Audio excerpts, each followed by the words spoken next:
Hello friends, नमस्कार। आप सभी का हमारे यूट्यूब चैनल ओमनी देव पर स्वागत है मित्रों। देखिए मित्रों, क्या है, try to understand my feeling not my words. मैं स्टार्ट करने से पहले एक बात आप सभी को बता देना चाहता हूं कि मेरी भावनाओं को समझने का प्रयास कीजिए, न कि बातों का, क्योंकि I am teacher of English subjects. क्योंकि आप जानते हैं कि इंग्लिश जो है भावनाओं पर आधारित होता है, तो इंग्लिश भावना को, इंग्लिश बात को समझने के लिए आपको फीलिंग को समझना होगा, यानी कि इमोशन को समझना होगा। देखिए, मैं पहले इसके पास्ट इंडिफिनिट टेंस के बारे में बताया था, उसमें अफर्मेटिव सेंटेंस मैंने दिया था कि वे सब कमरे में सोते थे। चूंकि तात आती थी, पहचान लगा हुआ रहता है, इस बात को आप जानते हैं। उसमें वे सब कमरे में सोते थे और वे सब कमरे में सोते हैं, दोनों के बीच में डिफरेंस को लेकर आए थे, बट मैंने वीडियो शॉर्टकट करने के लिए वे सब कमरे में सोते हैं को ही मैं बता चुका हूं कि सोते थे से मतलब रखकर। तो इस बात को आप याद रखिएगा, ये बिल्कुल मत कहिएगा लगता है सब प्रेजेंट इंडेफिनिट टेंस में चलेगा, ऐसा कोई बात नहीं है।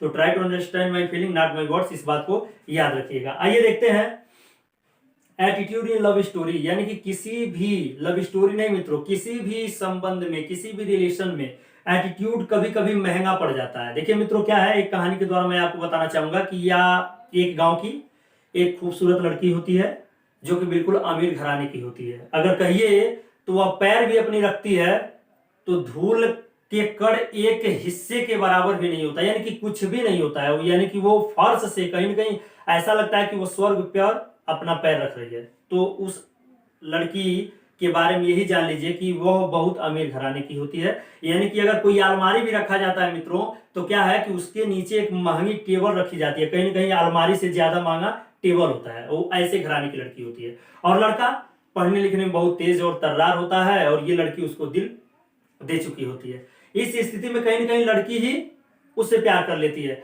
और दोनों की शादी हो जाती है मित्रों। कुछ समय चलता है, जैसे आज के दौर में चलता है, घसीटता हुआ, कहीं ना कहीं अंदर घुटन महसूस होती है। ठीक उसी तरीके से उस लड़के को भी कहीं ना कहीं अंदर घुटन महसूस हो रही थी, क्योंकि भाई स्वाभाविक है, अमीर घराने की लड़की, वो गरीब घर का, दोनों में मैच हो नहीं पा रहा था।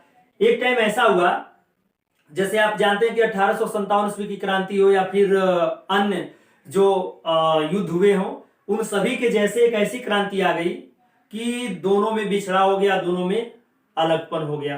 अब अलगपन का मतलब क्या हुआ मित्रों, कि दोनों अलग हो गए एक दूसरे से। अब ऐसा इसलिए हुआ क्योंकि एटीट्यूड का हुआ, एटीट्यूड का इसमें घुस जाना, एटीट्यूड का ज्यादा हो जाना ही इस क्या है, लव स्टोरी में दिक्कत पैदा कर दिया। यानी कि लड़की लड़के से अलग हो गई, और 8 साल बाद, काफी समय बाद, लड़की को एहसास हुआ कि हमें अपना अतीत भूलना नहीं चाहिए। यानी कि उस लड़की ने एक लेटर लड़के को लिखा कि चूंकि हम, हमारे द्वारा गलती हो चुकी है और हम अपने अतीत को नहीं भूल सकते, इसलिए मुझे और आपको मिल जाने की जरूरत है। लड़के के द्वारा कोई जवाब नहीं आया और यह लड़की हमेशा के लिए उसे खो चुकी थी। यानी कि इस बात को याद रखिएगा, अमीरी हो या गरीबी मित्रों, एटीट्यूड का भारीपन ही दोनों को नुकसान पहुंचा सकता है। इसलिए एटीट्यूड नहीं होनी चाहिए, एटीट्यूड बिल्कुल नहीं होना चाहिए मित्रों, यानी कि जिसे हम घमंड कह सकते हैं, या फिर इस प्रकार का एटीट्यूड जो कहीं ना कहीं व्यवधान उत्पन्न करे। तो इस एटीट्यूड से बिल्कुल दूर रहिए, मस्त से पढ़ाई कीजिए। मैं तो हूं ही यारो, आपको घबराने की क्या जरूरत है, तू तो जिंदगी है और है जिंदगी तो तू है, यानी कि हम है। तो दोस्तों डोंट वरी, जिंदगी है तो सब कुछ है। बस यही आपको बताना चाहता था एक छोटे से वीडियो के द्वारा, कि कभी भी एटीट्यूड को ओवर मत होने दीजिएगा, सेल्फ कॉन्फिडेंस रखिएगा और ओवर कॉन्फिडेंस भी मत होने दीजिएगा। और try to understand my feeling not my words, इस बात को याद रखिएगा। जय हिंद, जय भारत।